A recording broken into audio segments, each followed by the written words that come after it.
ہے، پہلا حق ماں باپ کا نہیں کہ اس کو تو پتہ ہی نہیں جو گود میں ہے کہ میری ماں کون ہے میرا باپ کون ہے.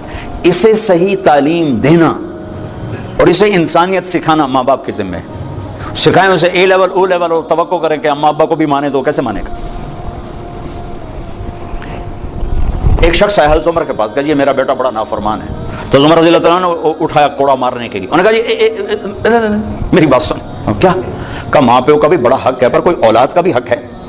آپ نے کہا ہاں، تو ذرا بتا دیں. تو فرمایا پہلا حق ہے کہ اچھی ماں دے، دوسرا حق یہ ہے کہ اس کا نام اچھا رکھے، تیسرا حق یہ کہ اس کو قرآن کی تعلیم دے. تو کہا پھر آپ میرے ابے کی کارگزاری سن لو. اس نے مجھے حبشی ماں دی ہے لونڈی، مجھے اچھی ماں نہیں دی. پھر اس نے میرا نام رکھا ہے جولان، جولان کہتے ہیں گندگی کے کیڑے کو. پھر اس نے آج تک مجھے قرآن کی شکل نہیں دکھائی. حضرت عمر نے وہی سوٹا ادھر پھیر دیا. وہ بے وقوف، پہلا مجرم تو ہے. وہ تو ایک پتھر ہے، اس کو تراش خراش کی ضرورت ہے، نہ تراشیدہ وہ پتھر ہے. تو پہلی گود ماں باپ ہیں. اب ماں باپ اتنا وقت نکالیں کہ بچوں کے ساتھ کانفرنس ہو، بیٹھنا ہو. اس کو کاروبار سے فرصت نہیں، وہ تھک تھکا کے آتا ہے، وہ کیسے کاؤنسلنگ کرے بیوی کے ساتھ بچوں کے ساتھ. اور ذہن سازی سب سے پہلا کام ماں باپ کا ہے، استاد کا نہیں. استاد تو بعد میں آتا ہے. پہلا درس ماں باپ کا ہے.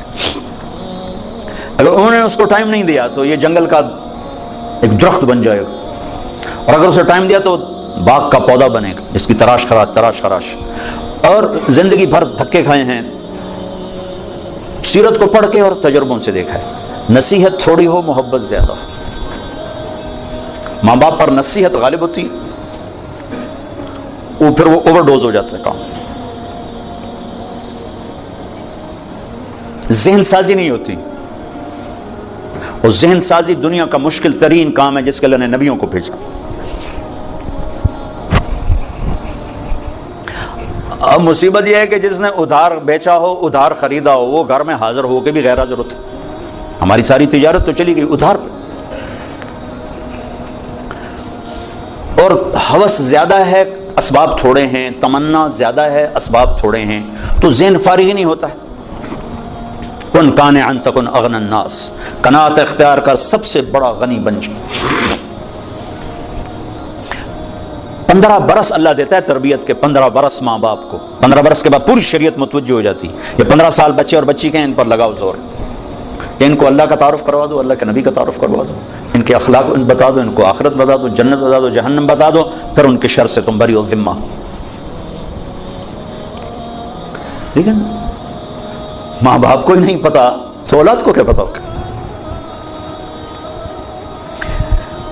ماں باپ اگر حق ادا کر دیں اولاد کے لیے تو پھر وہ لوٹ کر ان کی طرف آئے گا، پھر وہ اپنے ماں کو عزت دے گا، باپ کو عزت دے گا. ایک ہماری تہذیب تھی وہ ختم ہو گئی.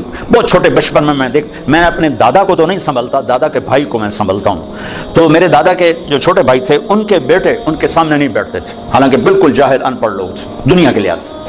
لیکن ایک تہذیب تھی، ایک ثقافت تھی، دیہات کی، پنجاب کی، غریب کی، امیر کی.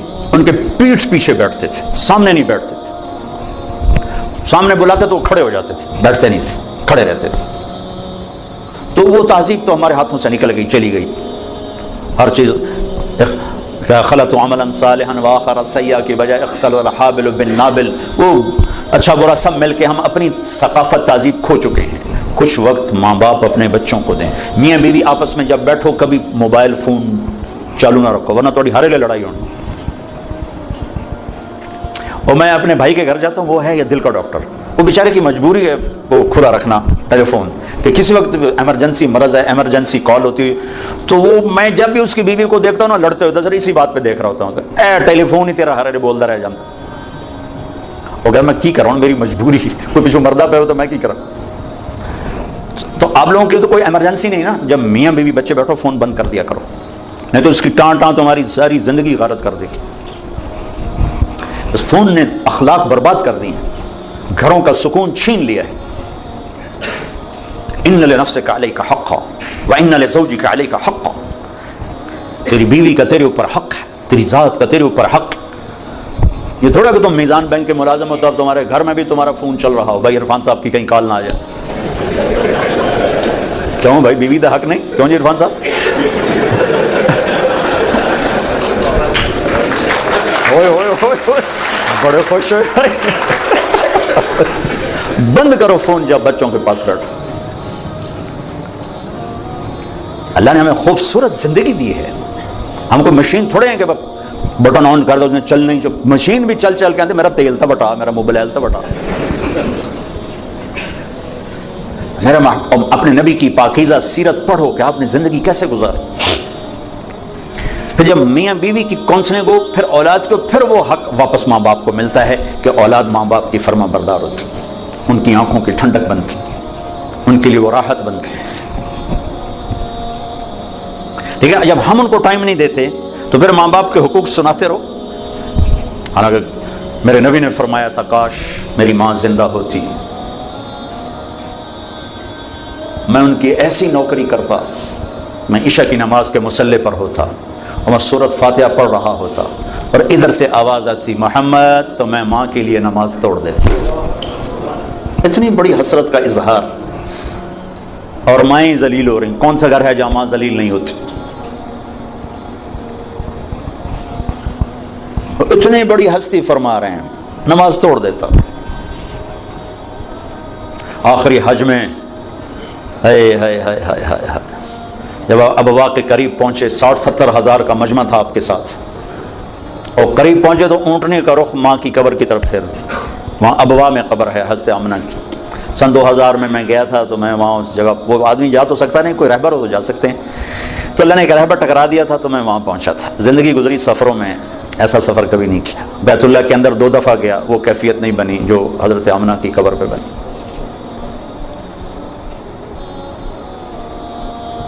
مجھے وہ چھوٹا سا محمد نظر آنے لگا جو ماں کی عمر کیا تھی 25 سال, باپ کب فوت ہوئے 25 برس, ماں کب فوت ہوئی 25 برس, اور 3 افراد, ام ایمن خادمہ والدہ جناب رسول اللہ صلی اللہ علیہ وسلم. اچانک موت کا وار ہوا ہے, ممکن ہے ہارٹ اٹیک ہوا ہو. اب جمعے کا خطبہ دیا کرتے تھے, مجمع زیادہ ہو گیا, صحابہ نے کہا جی ممبر بنے تاکہ آپ پیچھے نظر آئیں, کا بنا دو. ممبر بن گیا. آج پہلا دن ہے, یہ میرے نبی کے گھر کا دروازہ ہے, یہاں کھجور کا تنا ہے جس سے ٹیک لگا کے آپ بیان فرماتے تھے, اور یہ ممبر ہے. اب آپ وہاں سے نکلے اور وہ کھجور کے تنے کو آپ نے کراس کیا اور ممبر پہ پاؤں رکھا. کھجور کا خشک بے جان تنا حن حنین العشار, ایسے چیخا جیسے حاملہ اونٹنی چیخ مارتی, اور دوڑ دوڑ دوڑ دوڑ دوڑ ہل ہل کے رونے لگا. آپ نیچے اترے اور اس کو یوں سینے سے لگایا اور فرمایا ایک تیرے ساتھ وعدہ کرتا, تو چپ ہو جا, مجھے ممبر پہ جانے دے کہ لوگوں کو ضرورت ہے پیچھے مجھے دیکھنے کی. میں تیری جدائی کے بدلے وعدہ کرتا ہوں تمہیں جنت کا درخت بنوا دوں گا اور جنتی تیرے میوے کھائیں گے. تو وہ آہستہ آہستہ چپ ہوا. پھر اس کی ہچکیوں کی آواز آ رہی تھی, یہ آواز آ رہی, اور پھر ایک دم زمین پھٹی اور وہ اس میں غائب ہو گئی. اور میرے نبی کا وعدہ سچا ہو گیا. سب کی آنکھوں کے سامنے اللہ نے اسے اٹھا کے وہ پہنچایا جنت. اوفو بھائیو, ہم نے صرف درود پڑھنے کے لیے اپنا نبی رکھا ہوا ہے. بابا نبی پہ درود پڑھ دو بھائی. اس کو بطور رہبر مانا ہی کوئی نہیں, بطور قائد مانا ہی کوئی نہیں. لا الہ الا اللہ اندر کی چیز ہے, محمد رسول اللہ باہر کی چیز ہے. اب لا الہ الا اللہ دکھا نہیں سکتے, محمد رسول اللہ چھپا نہیں سکتے. لا الہ الا اللہ بتانا پڑے گا, محمد رسول اللہ چھپانا پڑے گا. لا الہ الا اللہ بیج ہے, محمد رسول اللہ درخت ہے. لا الہ الا اللہ جڑ ہے, محمد رسول اللہ شجر ہے.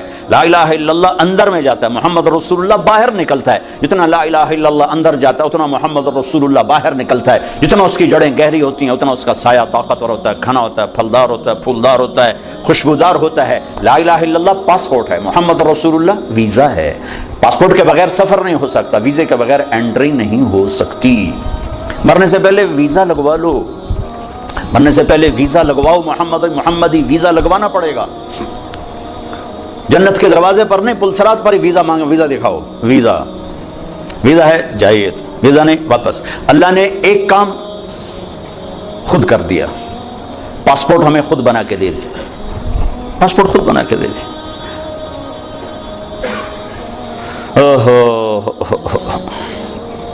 ہماری جماعت تھی سوات میں, تو ایک نوجوان کو ایک ساتھی نے دعوت دی, وہ چپ کر کے سنتا رہا. جب بات ختم ہے کہنے لگا حضرت جی میں ہندو ہوں, مسلمان نہیں ہوں. آپ خوش قسمت ہیں، آپ مسلمان ہیں. مجھے پتا ہے میرا مذہب کچھ نہیں، پتھر اپنے ہاتھوں سے لاتے ہیں، اسی کی پوجا شروع کر دیتے ہیں. لیکن اگر میں مسلمان ہوں تو مجھے 70 رشتے توڑنے پڑیں گے اور کوئی ایک مسلمان مجھے سہارا دینے کے لیے نہیں آئے گا. تو اللہ نے ہمیں کتنی آسانی سے یہ پاسپورٹ بنا کے دے دیا. لو بھائی ماں کے پیٹ سے، ہاں اب ویزا لگوا لو، محمدی ویزا لگوا لو. کہ آج اس کی شان دیکھو گے، جب دروازے پہ دستک ہوگی اندر سے آواز آئے گی کون؟ آپ کہیں گے محمد الرسول اللہ. پھر وہ کہے گا امرت الا افتح لاحد قبلک ولن اقوم لاحد بعدک. یا رسول اللہ مجھے کہا گیا تھا کہ آپ سے پہلے نہ دروازہ کھولوں، اور مجھے کہا گیا تھا کہ میں خود اٹھ کے کھولوں، میں کبھی کسی کے لیے نہیں اٹھا. یہ کون ہے؟ یہ جنت کا بڑا فرشتہ رضوان. دروازہ کھولے گا، آپ نے کہا ادخلھا، میں اندر جاؤں گا. ومن فقراء المؤمنین، اور میرے چاروں طرف میری امت کے غریب لوگ پہلے داخل ہوں گے. بھائیو حلال حرام تو اسے بتایا جاتا ہے جسے پتا ہو کہ حلال کرنے والا ہے کون اور حرام کرنے والا ہے کون. ابھی تو لوگوں کو نہ اللہ کا پتہ نہ رسول کا پتہ. ہم انہیں کہتے ہیں سود حرام ہے، وہ پہلے بتاؤ تو صحیح وہ ہے کون جو کہہ رہا ہے میرے اور میرے رسول کی جنگ ہے تمہارے. ان کو تو پتہ ہی کوئی نہیں. جس کی طاقت کا پتہ ہوتا ہے اس کے آگے کون کھڑا ہوتا ہے؟ تیمور کا سفیر جب کسی بادشاہ کے دربار میں جاتا تھا تو وہ گھوڑے سے نہیں اترتا تھا، وہ گھوڑے پر بیٹھے بیٹھے تیمور کا خط یوں پھینکتا تھا، اور جو اس ملک کا بادشاہ نیچے اتر کے جھک کے وہ خط اٹھاتا تھا. تو اس کمبخت کی طاقت کا سب کو پتا تھا کہ وہ کیا بلا ہے. دنیا کا آخری فاتح ہے تیمور. تیمور کے بعد فاتح کوئی نہیں آیا، آخری فاتح تیمور ہے. ایک چھوٹے سے بادشاہ کی طاقت جھکا دیتی تھی بادشاہوں کو. ادھر سے اللہ اور نیچے رسول کہہ رہے ہیں فَأَذَنُوا بِحَرْبٍ مِّنَ اللَّهِ وَرَسُولِهِ، یا سود چھوڑ دو یا اللہ اس کا رسول لڑنے کے لیے آ رہے ہیں. وہ کسی کے کان پہ جوں نہیں رینگتے کہ وہ نہ اللہ کو جانتے نہ رسول کو جانتے.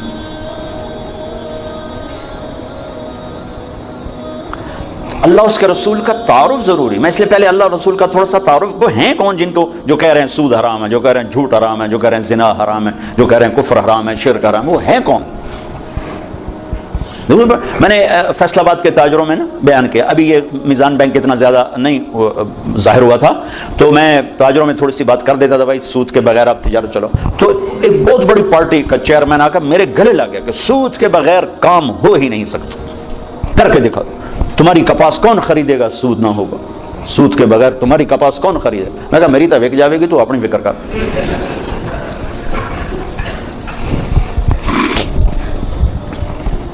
تو میں انہیں معذور سمجھتا ہوں. مسلمان ہیں، نیک آدمی ہیں، لیکن پتہ کوئی نہیں.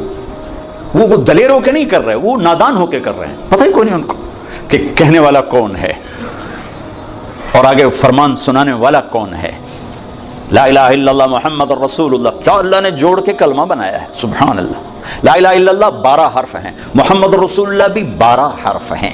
اور الف با تا ثا جیم ہا خا میں کچھ حروف ہیں نقطے والے، ان کو کمزور کہا جاتا ہے. یہ موجم ہوتے ہیں، یہ کمزور ہوتے ہیں. اور کچھ ہوتے ہیں بغیر نقطے والے، انہیں مہمل کہا جاتا ہے، یہ طاقتور ہوتے ہیں. کمزور طاقت کی ایک چھوٹی سی یعنی بات واضح کرنے کے لیے کہ با کو مطلب بتانے کے لیے نقطے کی ضرورت ہے، ٹھیک ہے، لیکن الف کو مطلب اپنا بتانے کے لیے نقطے کی ضرورت نہیں ہے. جیم کو اپنا مطلب بتانا ہو تو وہ کہے گی مجھے نقطہ لگاؤ، اور ہا نے اپنا مطلب بیان کرنا تو اسے نقطے کی ضرورت نہیں ہے. پھر 2 نقطے لگ جائیں تو اور کمزور پڑ جاتا ہے، 3 نقطے لگیں تو اور کمزور پڑ جاتا ہے. یہ میں نے صرف ایک مثال سے آپ کے سامنے یہ بات واضح کرنے کی کوشش کی ہے کہ نقطے والے حروف کمزور ہوتے ہیں اور بغیر نقطے والے حروف طاقتور ہوتے ہیں. جب مالک الملک نے اپنے لیے نام چنا تو اللہ، کوئی حرف نقطے والا نہیں لایا. اور جب اپنے حبیب کے 2 نام رکھے تو محمد، احمد، کوئی نقطے والا حرف نہیں لایا. اور جب اپنا کلمہ جوڑا تو ایک حرف نقطے والا نہیں لایا. لا الہ الا اللہ محمد الرسول اللہ. اور لا الہ الا اللہ بھی 12 حرف ہیں اور محمد رسول اللہ بھی 12 حرف ہیں. اور میرے نبی نے مثال دے کر کہا کہ اس ذات کی قسم جس کے قبضے میں میری جان ہے، 7 زمینیں، 7 آسمان، ان کے سمندر، دریا، پہاڑ، جنگل، درند، پرند، چرند، اور عرش، فرش، لوح، قلم، کرسی، جنت، جہنم، جبریل، میکائیل، یہ تو میں تفصیل کر رہا ہوں، اسرائیل، اسرافیل، اور ساری کائنات اللہ کے سوا ایک پلڑے میں رکھو اور لا الہ الا اللہ لکھ کر دوسرے میں رکھو، لرجحت بہن لا الہ الا اللہ، تو ذات کی قسم جس سے قبضے میں میری جان ہے، لا الہ الا اللہ سب کو ہوا میں اٹھا دے گا۔